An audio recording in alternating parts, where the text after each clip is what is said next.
नमस्कार।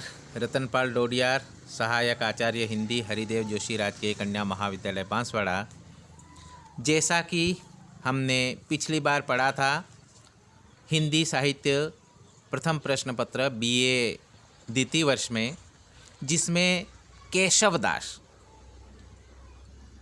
और उनकी रामचंद्रिका में विशेष करके अंगत रावण संवाद जो पाठ्यक्रम में सम्मिलित है। अंगत रावण संवाद में अंगत राम का दूत बन करके रावण के दरबार में पहुंचता है और जैसे ही किसी वानर को अपने दरबार में देख करके रावण उनसे प्रश्न करता है और बड़ी दृढ़तापूर्वक अंगत उसका उत्तर देता है, अपना परिचय देता है। इस तरह की बात जब एक दूसरे के साथ होती है, अंगत की वाक चातुर्य और आत्मविश्वास को देख करके रावण जो है अनेक तरह के प्रश्नों की बौछार करता है, लेकिन हर बार अंगत बड़े आत्मविश्वास के साथ उसका उत्तर देता है। अंगत का परिचय जान करके जब रावण छोटे छोटे संवादों के तहत उनसे प्रश्न करता है, अंत में अंगत रावण को समझाने की दृष्टि से अपनी बात को बड़े विस्तार पूर्वक से कहते हैं और राम की शक्ति, उनकी क्षमता को यहाँ पर बताते हैं कि हे रावण, राम कितने शक्तिशाली हैं, कितने प्रभावशाली हैं, जो तुझे नहीं पता है, लेकिन मैं बता रहा हूँ। यहाँ अंगत कहता है रावण से, श्री रघुनाथ को वानर केशव आयो हो एक न कहूँ हयो जी। हे रावण, तुम अपनी शक्ति की तुलना कर लीजिए राम की शक्ति से कि श्री रघुनाथ यानी राम का एक वानर आया था। केशवदास जी यहाँ कह रहे कि एक ही वानर तेरे लंका में आया था, हनुमान एक अकेला आया था। हो एक न कहूँ हयो जी, तू उसका कुछ नहीं बिगाड़ सका, तू उसका कुछ भी नुकसान नहीं कर सका, तू उसे मार नहीं सका, तू उसे पकड़ नहीं सका। और वही हनुमान सागर को मद झारी चिकारी, अर्थात जिस समुद्र के अहंकार को, क्योंकि समुद्र को कोई पार नहीं कर सकता था, उस समुद्र के अहंकार को समाप्त करके चिकारी त्रिकूट जैसे पर्वतों की देह को बिहार करके, नष्ट भ्रष्ट करके, या कह लीजिए एक राक्षसी रूपी उन पर्वतों की देह को नष्ट भ्रष्ट करके, और वह इस लंका में पहुंचा था। और लंका में पहुंच करके सिय निहारी, सीता को निहार करके, उनके हाल चाल पूछ करके, संहारी के राक्षस और अशोक वाटिका के जहाँ सीता को रखा गया था, संहार कर दिया उसने यहाँ के संपूर्ण राक्षसों का जिन्होंने हनुमान का विरोध किया। शोक अशोक बन ही दयोजू, और जिस अशोक वाटिका में कभी शोक की लहर नहीं होती है, वहाँ पर शोक पैदा कर दिया। और यही नहीं, अशोक वाटिका के, अशोक वन के रक्षक तुम्हारे पुत्र अक्ष कुमार ही मारी के, अक्ष कुमार को मार करके, और उस रावण ने तुम्हारे लंक को जारी के जला करके नीके ही जान भयो, बड़ी निर्भीकता पूर्वक बिना अपना किसी तरह का नुकसान खुद पे झेले वह पूरी लंका को जला करके बड़े आसानी से यहाँ निकल गए हैं, जिसका तुम कुछ नहीं बिगाड़ सके। इसलिए तुम मान सकते हो कि राम कितने शक्तिशाली हैं और वह तुम्हारा क्या हाल कर सकते हैं।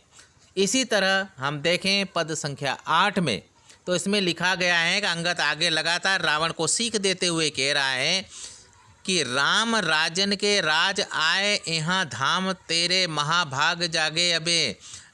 राम जो है राजाओं के राजा हैं और वो यहाँ आए हैं रावण तेरी लंका में, तेरे घर पर, तेरे सामने, और तू महाभाग्यशाली है, बड़ा सौभाग्यशाली है कि वो खुद चल करके तेरे घर तक पहुँचे हैं।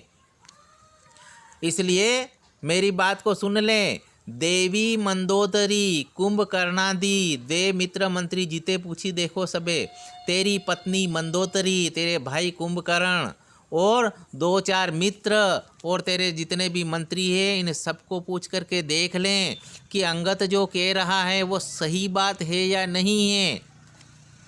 राखीजे जाति को, अगर तू अपनी जाति की रक्षा करना चाहता है, वंश को, अपने वंश को, अपने परिवार को, अपने कुल की रक्षा करना चाहता है, साधीजे, और उनको मोक्ष मुक्ति देना चाहता है, लोक में परलोक को, और इस लोक में ही नहीं परलोक में भी तेरे वंश की मुक्ति मिलेगी तुझे।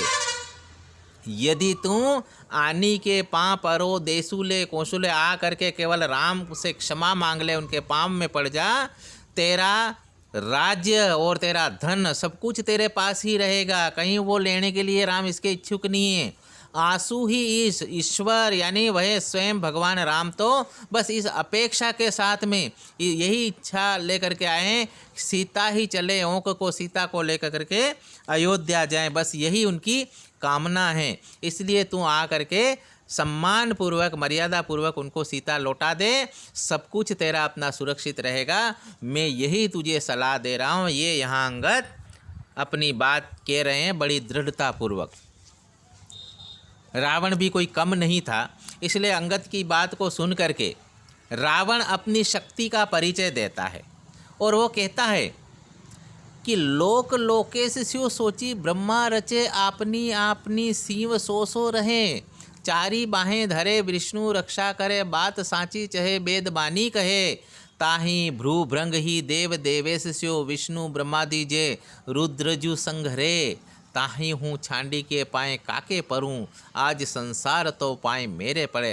रावण देखिए अपनी बात को कहता है, अपने महत्व और अपने प्रभाव को बताते हुए वो कहता है कि लोक लोकेश स्यों सोची, यानी इस संसार की रचना करने वाले स्वयं ब्रह्मा जी सोच सोच करके इस सृष्टि की रचना करते, जीवों की रचना करते हैं।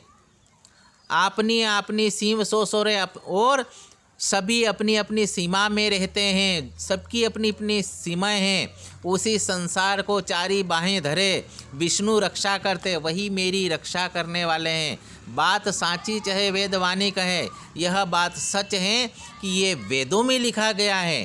ताही भ्रू भृंग ही देव देवेशो, और ये सभी देवता मेरे इशारे मात्र से ही सारे कर्म करने लग जाते हैं। विष्णु ब्रह्मादि जे रुद्रज संग्रह, ये चाहे विष्णु हो, चाहे ब्रह्मा हो, चाहे शिव हो, ये सारे जो है मेरी इच्छा के अनुसार काम कर लेते हैं। ताही हूँ छांडी के पाए काके करूँ, इतने बड़े देवताओं को छोड़ करके मैं क्यों राम के पाँव पड़ूँ।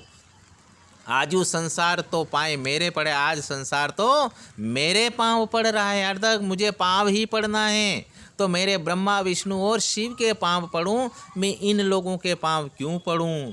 क्योंकि ब्रह्मा विष्णु और शिव भी मेरी इच्छा के अनुसार मेरी हर इच्छा को पूर्ण करते हैं, अर्थात मेरी रक्षा भी करते हैं। तो वही मेरे देवता है, मैं राम के पाँव क्यों पड़ूं? क्योंकि सारा संसार मेरे पाँव पड़ रहा है। ये बात रावण जो है यहाँ कहता है। और फिर आगे रावण प्रश्न करता है अंगद से कि वो कहता है कि राम को काम कहाँ, यानी राम क्या ऐसा काम करता है कि जो मैं इसके पाँव पड़ूं। तब अंगद कहता है कि रिपु जी थी, वह दुश्मनों पर विजय प्राप्त करता है। तब रावण कहता है कि कौन कपे रिपु जीत्यो कहाँ, बताओ तो भला अंगद, कभी किसी दुश्मन पर या किसी राजा पर या किसी और उनके शत्रु पर कभी विजय प्राप्त किए? कोई एक उदाहरण दे करके बताओ मुझे कि राम ऐसा कौन से अपने शत्रुओं को जीत सकते हैं।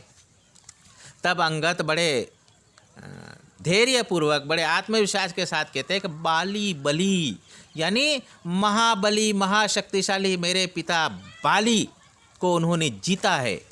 तब रावण कहता है कि छल सो, अरे उसे तो धोखे से मारा है, पेड़ों की आड़ में ले करके मारा है, अगर उनमें क्षमता होती, वीर होते तो सामने जाते। तब अंगद फिर कहता है कि बाली को ही नहीं मारा है, भृगु नंदन गर्व जो, अर्थात भृगु नंदन, भृगु के पुत्र परशुराम जी के अहंकार को भी उन्होंने छिन्न भिन्न कर दिया है। तब रावण कहता है कि उनका अहंकार कहाँ छिन्न भिन्न कर दे, द्विज दीन माँ, वह तो बेचारा एक गरीब ब्राह्मण था और उसके ऊपर उन्होंने विजय प्राप्त करना या उनके अहंकार को चूर चूर करना कोई बहुत बड़ा काम नहीं होता है। तब अंगद यहाँ जवाब देता है कि हे रावण, तुम जिन्हें गरीब ब्राह्मण कह रहे हो, दीन सु क्यों? वह कैसे गरीब ब्राह्मण हुआ? क्षिति छत्र हत्यो बीन प्राणनी है राज के हो। इसने इस धरती से कई बार क्षत्रियों का नाश किया है और बिन प्राणनी है राज की हो, है राज को भी मृत्यु प्राप्त हुई है। उस परशुराम जी को तुम गरीब ब्राह्मण कह रहे हो? तब रावण कहता है कौन? कौन है? कौन है? तब अंगद कहता, वही बिसरे हो तुम, उस है राज को भूल गए हो? तुम नहीं जानते कौन है राज? जिन खेलत ही तुम्हें बांध लियो, जिसने खेल खेल में ही तुम्हें बांध लिया था, उस है राज को तुम भूल गए। तुम्हें नहीं पता है राज कौन है? अर्थात कहने का मतलब यहाँ यही है कि रावण अपनी क्षमता को बताता है, तो अंगद उनको इस तरह से जवाब देता है कि रावण का अहंकार चूर चूर हो जाता है, उसका आत्मविश्वास डगमगा जाता है और कहता है कि जहाँ बाली को राम मार सकते हैं, परशुराम जी के अहंकार को जो नष्ट कर सकते हैं, हे राज जैसे व्यक्ति को मार सकते हैं, और इन सारे लोगों से कहीं न कहीं रावण पराजित हुआ था। यानी ऐसे लोगों का नाश किया है राम ने। तो ऐसी स्थिति में अगर कहा जाए तो राम सबसे शक्तिशाली है, और इस बात को हे रावण तुम अच्छी तरह से जानते हो, और यह जानते हुए भी तुम जानबूझ करके राम से बैर ले रहे हो, और ये तुम्हारे लिए ठीक नहीं है। इसलिए तुम्हें मैं समझाने आया हूँ कि तो समझ जाओ और राम की चरणों में आ जाओ, उनसे क्षमा मांगो और मर्यादा पूर्वक सीता उनको लौटा दो। बस यही कहने के लिए एक अवसर दे रहे हैं, एक मौका दे रहे हैं तुम्हें, तुम इस बात को मान जाओ। ये जो इस तरह की बात यहाँ पर अंगद के द्वारा रावण को कही जा रही है, और अंगद रावण संवाद जो है इन सारे ही पदों में बड़ा सटीक बन पड़ा है, और बड़े सुंदर ढंग से इन पदों की रचना कवि केशवदास जी के द्वारा की गई है। जो आज के लिए हमारे लिए बस इतना ही, आगे फिर पढ़ेंगे। आप सबका बहुत बहुत धन्यवाद।